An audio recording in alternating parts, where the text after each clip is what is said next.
নগর খুলনা।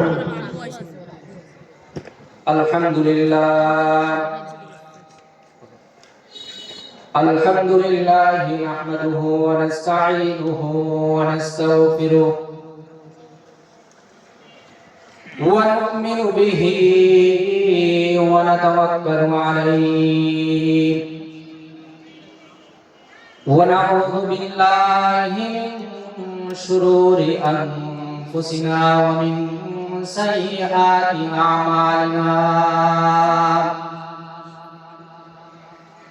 من يهده الله فلا مضل له ومن يضلله فلا هادي له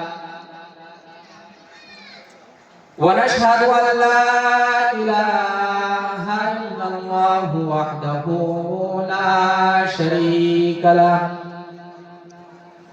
لا شريك له في الخلق والأرض لا ضد له ولا ند له لا حد له ولا قد له لا أصل له ولا نصيل له لا مثل له ولا مثيل له ولا مثال له ليس كمثله شيء إنه السميع البصير ونشهد أن سيدنا وسندنا وحبيب طبيبنا وأولانا ومولانا محمدا عبده ورسوله أرسله الله تعالى بالحق بشيرا ونذيرا وداعيا إلى الله بإذنه وسراجا وقمرا منيرا أما بعد فأعوذ بالله من الشيطان الرجيم بسم الله الرحمن الرحيم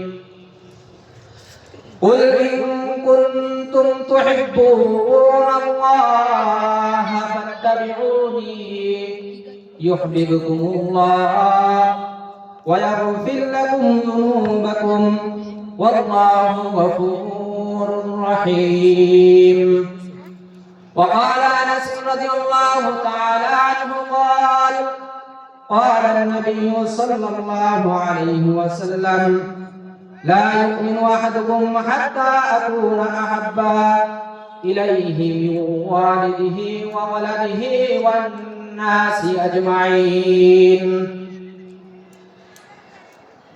وقال الله تعالى في كلامه المجيد إن الله وملائكته يصلون على النبي يا أيها الذين آمنوا صلوا عليه وسلموا تسليما اللهم صل على محمد وعلى آل محمد كما صليت على إبراهيم وعلى آل إبراهيم إنك حميد مجيد اللهم بارك على محمد وعلى آل محمد كما باركت على إبراهيم وعلى آل إبراهيم إنك حميد مجيد सते जाता रहा है सते जाता रहा है अजल से ताइम रोज चिरागे मुस्तफा बीस शरारे बोलहा बीस बलगलोला बेकमालिही कशबत तुजा बिजमालिही हसनत जमीओ खिसालिही सल्लु अलैहि व आलिहि बलगल उला बिकमालिही كشف الدجى بجماله حسنت جميع خصاله صلوا عليه وآله रहे मेरे मस्कन रहे मेरे मस्कन हवाली काबा बने मेरे मदफन दियारे मदीना बलगल उला बिकमालिही कशफत दुजा बिजमालिही हसनत जमीओ खिसालिही सल्लु अलैहि व आलिही। सूरज ने दिया अपने शुआ उनको ये पैगाम, सूरज ने दिया अपनी शुआ उनको ये पैगाम। दुनिया है आजब चीज को भी सुबह को भी शाम, दुनिया है आजब चीज को भी सुबह को भी शाम। दुनिया में हो दुनिया का तलबगार नहीं हो, दुनिया में हो दुनिया का तलबगार नहीं हो। बाजार से गुजर हो खरीदार नहीं हो, बाजार से गुजर हो खरीदार नहीं हो। है में महबूब है मतलूब का इशारा,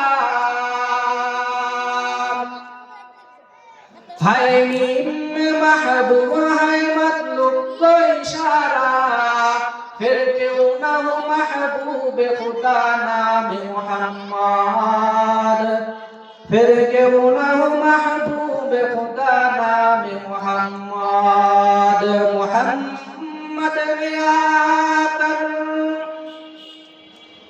कुफ्र को मिटाया, कुफ्र को मिटाकर सदाकत बताया, कुफ्र को मिटाकर सदाकत बताया।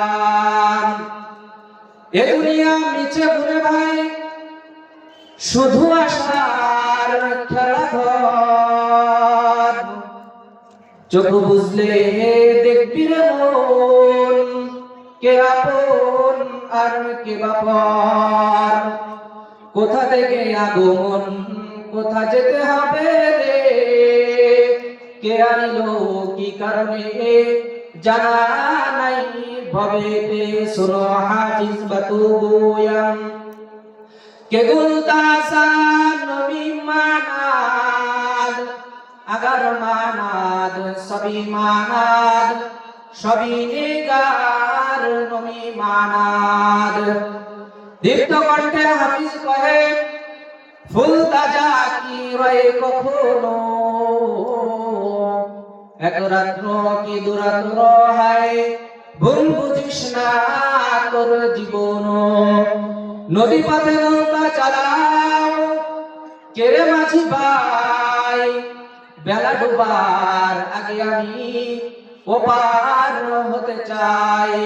ডুবে গেলে বেলারে আর সে তো ওঠে না, ভেঙে গেলে মেলারে আর সে তো জমে না। সকালে একটু জিকির করে লা ইলাহা ইল্লাল্লাহ, লা ইলাহা ইল্লাল্লাহ, লা ইলাহা ইল্লাল্লাহ, লা ইলাহা ইল্লাল্লাহ রাব্বি আল্লাহ, লা ইলাহা গায়রুহু ওয়া নাবিয়্যি মুহাম্মদ মুস্তাফা দীনিয়াল ইসলাম দীনু মাওকাহু আরজু গুফরানান ওয়া কুওয়ান ইনদাহু মুক্তাদায়া নাবিয়্যুন ওয়া সাহবুহু জুমান লিল হিদায়া জামাহু।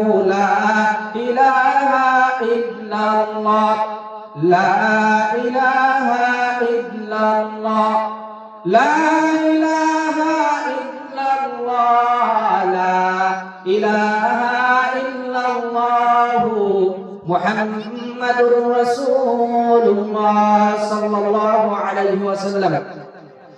আলহামদুলিল্লাহ, সর্বপ্রথম সে মহান রব্বুল আলামিনের দরবারে শুকরিয়া জ্ঞাপন করি যে মহান রব্বুল আলামিন আমাদের সকলকে সুস্থতার সহিত নেক হায়াত দারাজ করে তার একটা দ্বীনি মজবায় আসার এবং বসার তৌফিক দান করেছেন। এজন্য সকলে শুকরিয়া জ্ঞাপন করে বলি আলহামদুলিল্লাহ। আমি কোরআনে কারীম থেকে একটি আয়াত তেলাওয়াত করেছি, আল্লাহ রাসূল সাল্লাল্লাহু আলাইহি ওয়াসাল্লামের অসংখ্য অগণিত হাদিস থেকে একটি হাদিসের টুকরা তেলাওয়াত করেছি। আল্লাহ তাআলা চাইতে এর উপরে কিছু আলোচনা করব ইনশাআল্লাহ। আসলে আলোচনা করবেন আমাদের দাওয়াতি মেহমান, তারা আসার আগ মুহূর্ত ঈশান নামাজের আগে কিছু সময় আছে, আপনাদের নিয়ে সময় পার করতেছি, কোনো সমস্যা নাই। দুইজন থাকেন আর তিনজন থাকেন, আমরা প্রফেশনাল বক্তা নয়, আমরা হলো আপনাদের সময় কাটাচ্ছি এলাকার সন্তান সেই হিসেবে। বক্তা এসে ওয়াজ করবে ভাই, এইটুক সময় আপনারা থাকেন ইনশাআল্লাহ নাকি? আর যদি কাজ থাকে চলে যাইতে পারেন, আমার কোনো সমস্যা নাই, আমি প্র্যাকটিসের নিয়েতে বসছি এখানে।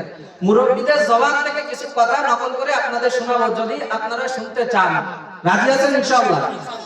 আমি কোরআনে কারীম থেকে যে আয়াতটা তেলাওয়াত করেছি, আয়াতের অর্থ একান্ত আপনারা সকলেই জানেন, আমি শুধু তাকরারের নিয়তে বলতেছি। টাইম যদি সংক্ষেপ, দিলের কান দিয়ে যদি শোনেন তাহলে অল্প সময়ের মধ্যে আল্লাহ তাআলা হয়তোবা কামিয়াব দান করবেন আমাদের। আল্লাহ পাক রব্বুল আলামিন কালামুল্লাহ শরীফের মধ্যে বলেন, কুল ইন কুনতুম তুহিব্বুনাল্লাহা ফাত্তাবিউনি ইউহিব্বুকুমুল্লাহ ওয়া ইয়াগফির লাকুম যুনুবাকুম ওয়াল্লাহু গফুরুর রহিম।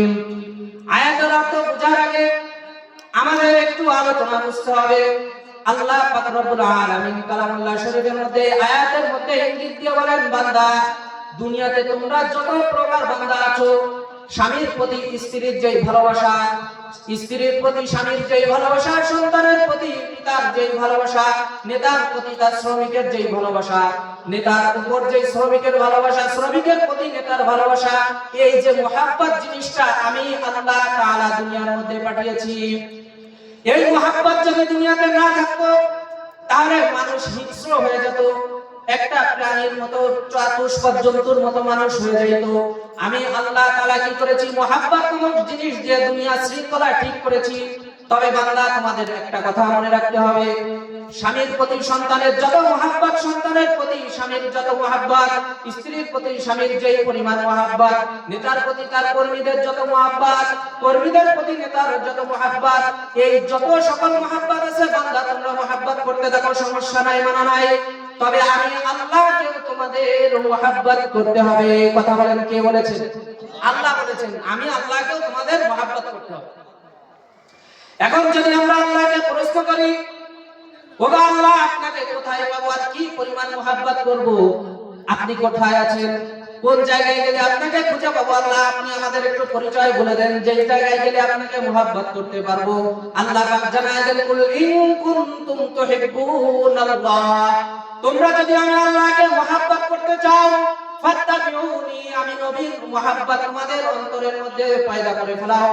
আমরা যদি নবীর মুহাব্বত আমাদের অন্তরে সৃষ্টি করি, সেটাই হবে প্রকৃত আল্লাহকে ভালোবাসা।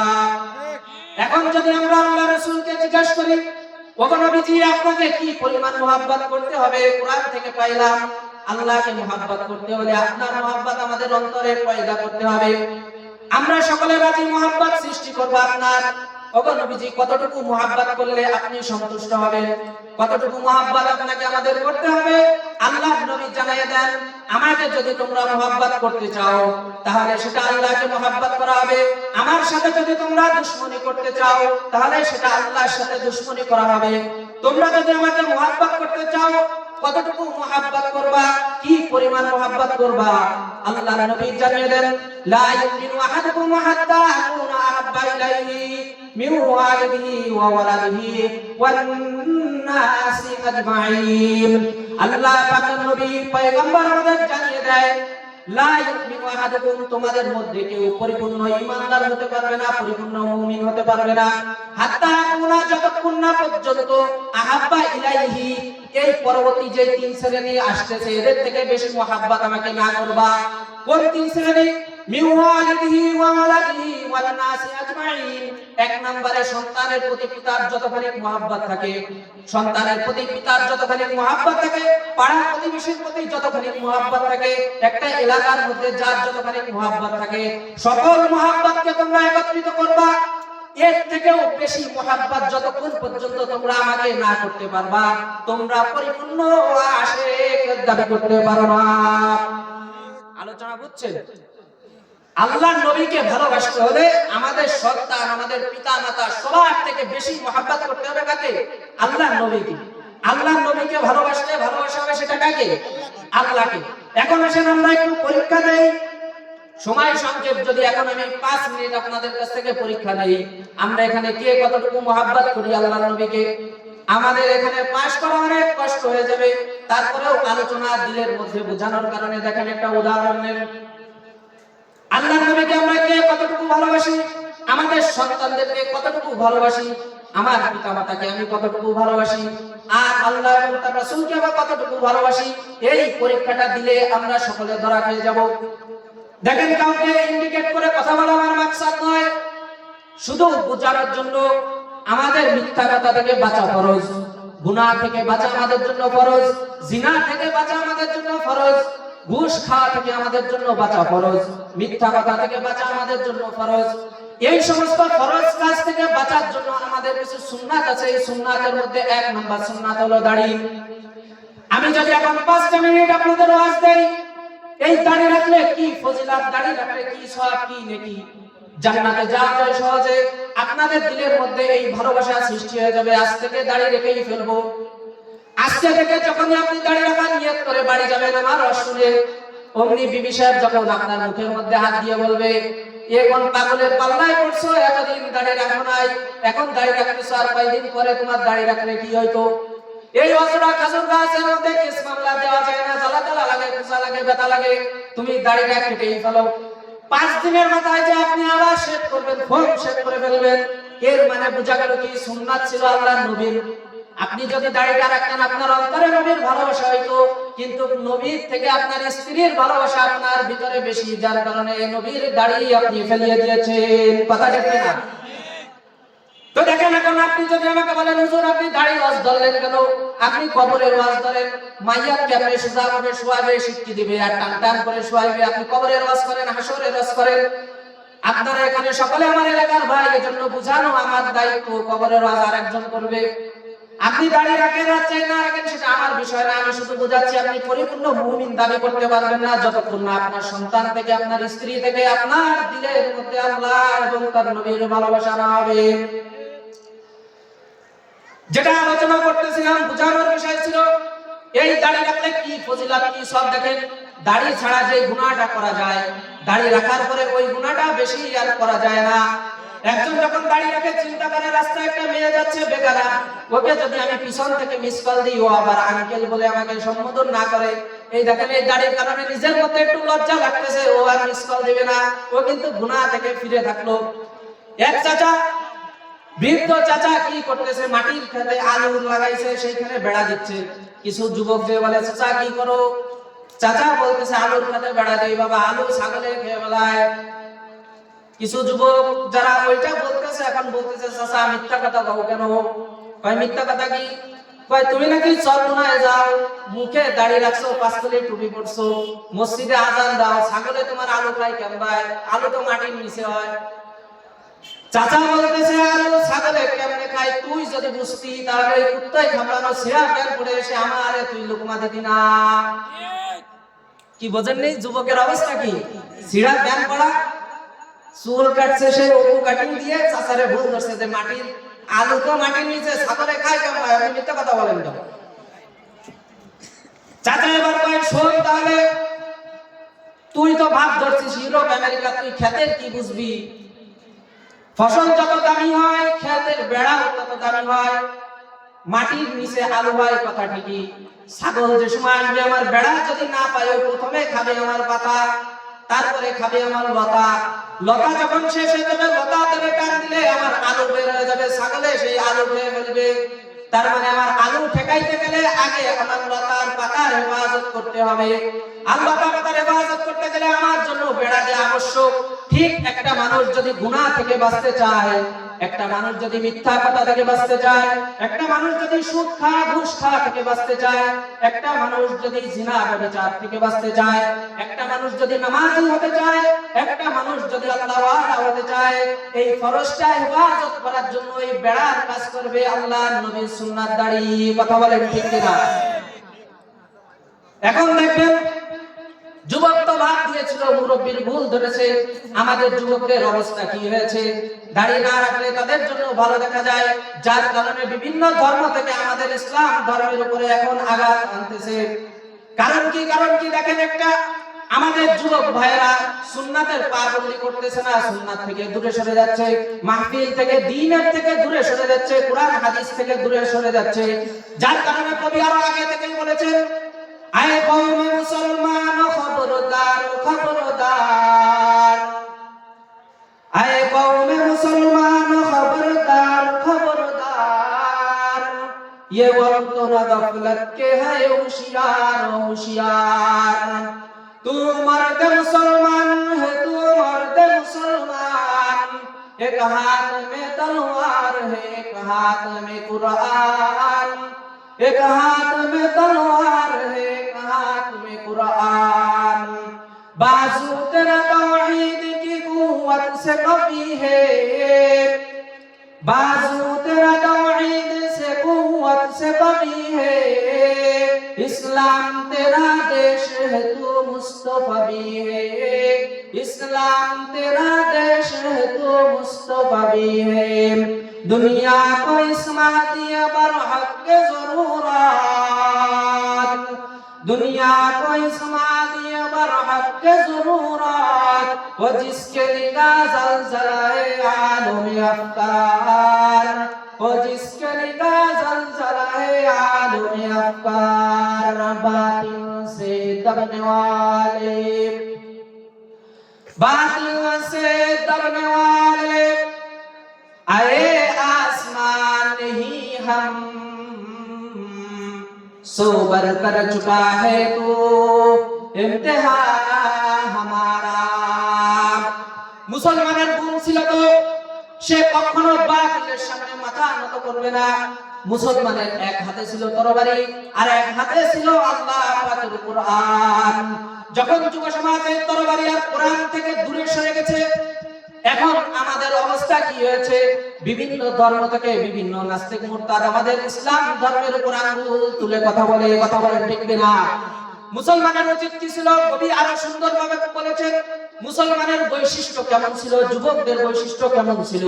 কবি আরো সুন্দর করে বলেন, সাথে জাকা রাহা হে, সাথে জাকা রাহা হে, আয়ে आसमान ही हम सोबर कर चुका है तू, सोबर कर चुका है तू इम्तिहा हमारा, सते जाका रहा है, सते जाका रहा है, अजल से कायम रोज जनाबे मुस्तफा बीसे शरारे बुलहाबिस।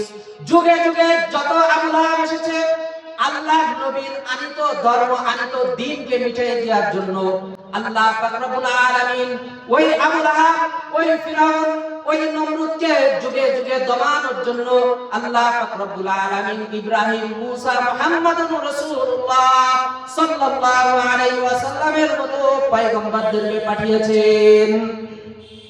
যুব সমাজ যখন কোরআন থেকে দূরে সরে গেছে, আজকে বিভিন্ন অঙ্গন থেকে আমাদের ইসলামের উপর আঙ্গুল তুলে কথা বলে। আজও সময় আছে, যদি আমরা যুব সমাজ কোরআন আর হাদিসের আলোয় আমাদের জীবন গড়তে পারি, আবার সেই সোনালী অতীত আমাদের কাছে ফিরে আসবে। কথা বলেন ঠিক কিনা? ছোট্ট একটা উদাহরণ দিয়ে, টাইম কম, ছোট্ট একটা উদাহরণ দিয়ে আলোচনা শেষ করব। দেখেন, আপনার দিলের মধ্যে যে মুহাব্বতের কথা আমি বলতেছিলাম, আল্লাহর নবী বলেন, আমাকে যদি মুহাব্বত করো তোমরা লস প্রজেক্টে যাবে না, যদি আমার সাথে দুশমনি করো তাহলে উদাহরণ নিও। আবু লাহাব ছিল আমার চাচা, আবু লাহাবের বংশের গুণ ছিল 10টা, সে ছিল কুরাইশ বংশের লোক। আমার আপন চাচা, আমার বাপ 10 ভাই, আমার বাপ মরার পরে আরো 9 জন ছিল। আবু লাহাবের মুখের উপর কেউ কথা বলতো না। আবু লাহাব মক্কার ভিতরে যদি কোনো ডিসিশন দিত তাহলে অন্য চাচারা তার উপর কথা বলতো না। ধন সম্পদ ছিল ভরপুর, সন্তান সন্ততিও ছিল অনেকগুলো, জবরদস্ত এক নেতা মন্ত্রী। তারপরেও তোমরা জেনে রাখো, আমার চাচা হওয়ার পরেও আমার মহাব্বত তার অন্তরে না থাকার কারণে আল্লাহ পাক রব্বুল আলামিন জানিয়ে দেয়, সায়াসলা নারান যাতা লাহাব ওয়া ইমরাতুহু হাম্মালাতাল হাতাব। আবু লাহাবকে জাহান্নামে যেতেই হবে। তেমনি ভাবে তোমাদের মধ্যেও একজন মন্ত্রী হবে, একজন মিনিস্টার হবে, একজন মেম্বার হবে, একজন পার্লামেন্ট সদস্য হবে, একজন টাকাওয়ালা হবে, একজন বড় নেতা হবে। যদি আমার মহাব্বত তার অন্তরে না থাকে, আমার চাচার মতো হয়ে যাবে, তাকে জাহান্নামে যেতে হবে। পক্ষান্তরে তোমরা আরেকটা উদাহরণ নাও। একজন মানুষটাকে কেউ চেনে না, কেউ জানে না, তার কোনো চেয়ার নাই, তার কোনো ক্রেডিট নাই, পা ফাটা গোলাম, কালা গোলাম, পরের বাড়ি গোলাম, নাম হলো বিলাল হাবশী রাদিয়াল্লাহু তাআলা আনহু। আরে নবীর মুহাব্বত অন্তরের মধ্যে পয়দা করার কারণে কি অবস্থা, কি সম্মান বেড়ে গেছে বিলালের। আল্লাহ পাক রব্বুল আলামিনের পক্ষ থেকে জিবরাইল আমিন এসে জানিয়ে দেয় যে বিলালের সম্মান এমন। আল্লাহ পাকের নবী মুহাম্মদুর রাসূলুল্লাহ সাল্লাল্লাহু আলাইহি ওয়াসাল্লাম বলেন, বিলাল আযান না দিলে সূর্য আলো দিয়ে দুনিয়া আলোকিত করে না। বলেন সুবহানাল্লাহ। উদাহরণ নেন বিলালের মর্যাদা কেমন। মক্কার বড় বড় কাফেররা এসে বলতেছে, ওগো নবীজি, আপনার যে সময় কোনো সাহাবী ছিল না, তখন আপনি বিলালকে দিয়ে আযান দিয়েছেন। যখন কোনো সুরওয়ালা সাহাবী ছিল না, বিলাল আযান দিয়েছে। এখন তো ইসলাম অনেক বড় হয়েছে, ইসলামে অনেক সাহাবী আসছে, সুরওয়ালা সাহাবী, আপনি তাদেরকে দিয়ে আযান দেওয়ান। এই বিলাল আশহাদু আন্না মুহাম্মাদার রাসূলুল্লাহ বলতে পারে না, অততুল্লাহ ও গোলাম এরকম ভাবে বর্ণনা করে বলতেছে। আল্লাহ নবী চিন্তা করলেন যে আসলে কথা তো সত্য, তাহলে বিলাল তুমি কিছুদিন অবসর যাও, সুরওয়ালা একজন সাহাবী আযান দাও। আযান দিয়েছে, আল্লাহু আকবার, আল্লাহু আকবার। ফজরের সময় যখন আযান দিয়েছে, সূর্য ওঠে না, ফজরের নামাজের টাইম হয় না। জিবরাইল আমিন চলে আসছে, এসে আল্লাহর নবীকে ডেকে বলে, ও নবীজি, আযান দেন না কেন? নবীজি বলে, আযান তো দিয়েছি। জিবরাইল আমিন বলে, ঘোড়ার ডিম কিচ্ছু হয় নাই, আযান আরশ পর্যন্ত যায় নাই। আপনি যদি আযান আরশ পর্যন্ত পৌঁছাইতে চান, আর যদি সূর্যকে দিয়ে আলো দিয়ে ধরাকে আলোকিত করতে চান, ওই বিলালকে ডেকে এনে তাড়াতাড়ি আযান দেওয়ান। বলেন সুবহানাল্লাহ। বিলালের সম্মান বাড়ছে কি বাড়ে নাই? নবীজির মুহাব্বত দিলের মধ্যে পয়দা করার কারণে কি পরিমাণ মুহাব্বত বাড়ছে দেখেন। ওই কাফেররা আবার কিছুদিন পরে এসে বলে, নবী, আমি ওসমান বিন আফফান, আমার এত ধন সম্পদ আছে, আমরা চাই আপনার কলেমা পড়ে মুসলমান হব, আপনার সামনে এসে বসবো। ও তো কাটা গোলাম, আরো কিছু গরিব সাহাবী আসছে, ওদের দেখলে আমাদের ঘৃণা লাগে, ওদেরকে একটু দূরে সরে বসতে বলেন, আমরা তাহলে আপনার সামনে আসবো। আল্লাহ নবীজি চিন্তা করেন, আসলে কথা তো সত্য, এরা যদি এসে আমার কথায় হেদায়েত পেয়ে যায় তাহলে ইসলাম শক্তিশালী হবে। বিলালকে ডেকে বলে, বিলাল একটু দূরে সরে বসো। বিলাল রাদিয়াল্লাহু তাআলা একটু দূরে সরে বসছে। এরপরে ওই মক্কার কাফেররা এসে সামনে বসছে। বসার পরে একদিন, 2 দিন, 3 দিন পরে বিলালকে নবীজি আবার ডাক দিয়ে, বিলাল কাছে আসো। বলেন সুবহানাল্লাহ। বিলাল আরো দূরে সরে, বিলালকে নবীজি ডাকে, আর বিলাল দূরে সরে। বিলালকে জোর করে ধরে এনে নবীজি হাঁটুর সাথে হাঁটু লাগাইয়া বলে, বিলাল, এই বড় বড় মন্ত্রীর আমার দরকার নাই, বড় বড় মিনিস্টারের আমার দরকার নাই, বড় বড় কাফেরদের আমার দরকার নাই, ধনী লোকদের আমার দরকার নাই। বিলাল, তুই আমার সামনে থাক, তোর পায়ের আওয়াজ আমি জান্নাতে শুনছি। বলেন সুবহানাল্লাহ। কি জন্য বিলালের সম্মান বেড়েছে? বিলালের সম্মান বাড়ার কারণ একটাই, কারণ নবীর মুহাব্বত তার অন্তরে পয়দা করেছে। নবীর মুহাব্বত সব থেকে বেশি পয়দা করেছে বিলাল। নবীজি যখন ইন্তেকাল হয়ে গেল মদিনার মধ্যে, আবু বকর সিদ্দিক রাদিয়াল্লাহু তাআলা আনহু মদিনায় ছিলেন না। নবীজির যখন ইন্তেকাল হয়ে গেল, কাফেররা পর্যন্ত বুক থাবড়াইতে লাগলো, হায় হায় কি করলাম, চেয়েছিলাম মুহাম্মাদের হাতে কলেমা পড়ে মুসলমান হব, সেই সুযোগটা পাইলাম না।